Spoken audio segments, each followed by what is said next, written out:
आप भी उन क्रिएटर्स में से हो जो अक्सर हमेशा यूट्यूब पर how to make attractive edits, how to improve editing, how to get quality like After Effects, ये सब वीडियोस देखकर अपने घंटों बर्बाद करते हो। आप भी उन लोगों में से हो जिन्हें अपनी एडिटिंग इम्प्रूव करनी है और एक बेटर एडिटर बनना है, लेकिन अच्छी एडवाइस ना मिलने की वजह से कभी इम्प्रूव नहीं कर पाते।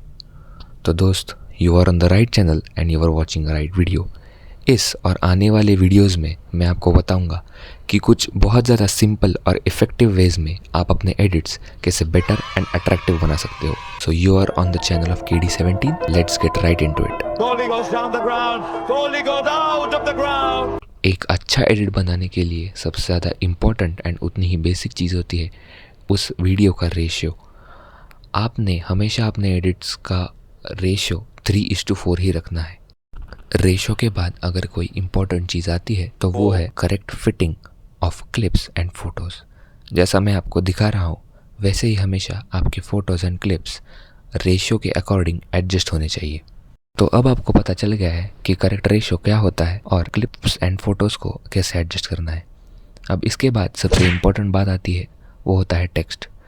तो अभी जो आप स्क्रीन पर देख रहे हो वो है most used and one of the best fonts in CapCut.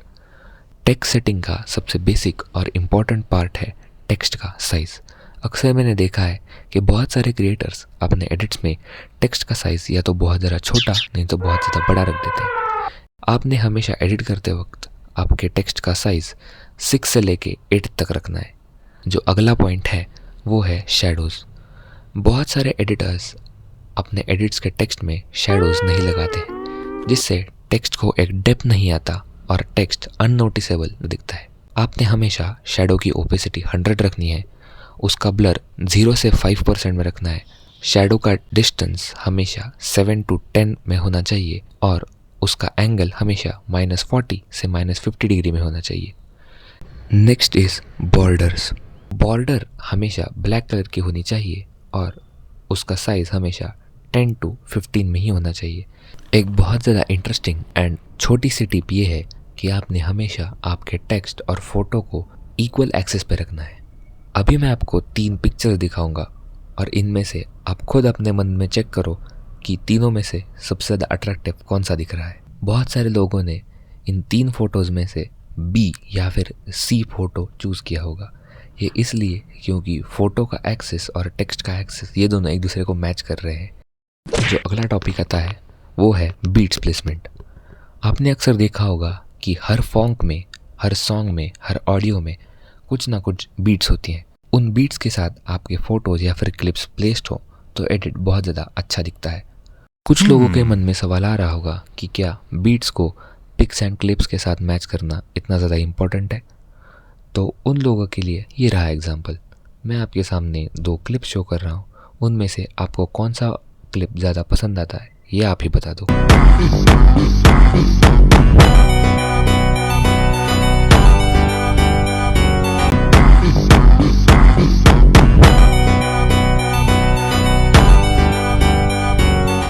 मेरी गारंटी है कि 100% ऑफ द ऑडियंस ने सेकंड क्लिप को ही चूज़ किया होगा। इसका रीज़न है क्योंकि उसमें एक भी बीट मिस नहीं हुई है और every beat is matched with every photo correctly and at the right time.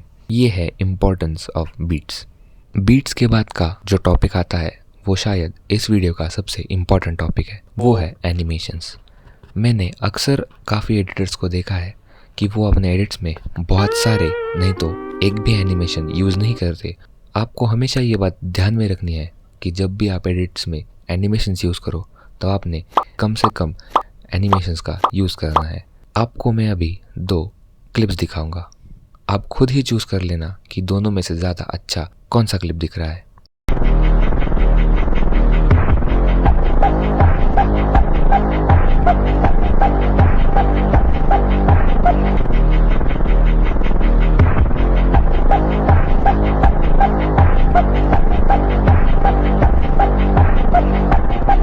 मेरी गारंटी है कि मेजॉरिटी ऑफ द ऑडियंस ने सेकंड क्लिप को ही चूज़ किया होगा। इसका रीज़न ये है कि उस क्लिप में ना तो बहुत सारे एनिमेशंस यूज़ किए गए हैं और जो एनिमेशंस यूज़ किए गए हैं वो भी प्रॉपर कॉम्बिनेशन में है। एनिमेशंस यूज़ करते टाइम आपको एक चीज़ याद रखनी है कि अगर ऑडियो में बीट नहीं है तो वहाँ पर आपने फेड इन का यूज़ करना है, और जहाँ पर बीट्स हैं वहाँ पर एनिमेशंस जो मैं आपको बता रहा हूँ उनका यूज़ करना है, जो मैं पर्सनली भी यूज़ करता हूँ। वीडियो एनिमेशन के साथ जो एक चीज़ क्लोजली जुड़ी हुई है वो है टेक्स्ट एनिमेशन। अगर आपके वीडियो एनिमेशन और टेक्स्ट एनिमेशन एक दूसरे से मिलते जुलते हों तो आपके वीडियोस बहुत ज़्यादा अट्रैक्टिव दिखेंगे। कुछ टेक्स्ट एनिमेशंस जो मैं पर्सनली यूज़ करता हूँ और वो वीडियो एनिमेशन के साथ बहुत अच्छे से सूट हो जाते हैं। इसी के साथ मैं how to make your edits more attractive का पार्ट 1 यहाँ पर ख़त्म करना चाहूँगा। अगर आपको मुझे कोई वीडियो एडिटिंग रिलेटेड टिप देनी हो या फिर कोई क्वेश्चन पूछना हो तो आपके लिए कमेंट सेक्शन खुला है। अगर आप इस पॉइंट तक आ चुके हो तो वीडियो को ज़रूर लाइक करो और अपने स्ट्रगलिंग एडिटर्स के साथ इसको शेयर भी कर दो। पार्ट 2 आएगा जल्द ही, तब तक के लिए until we meet again, bye bye.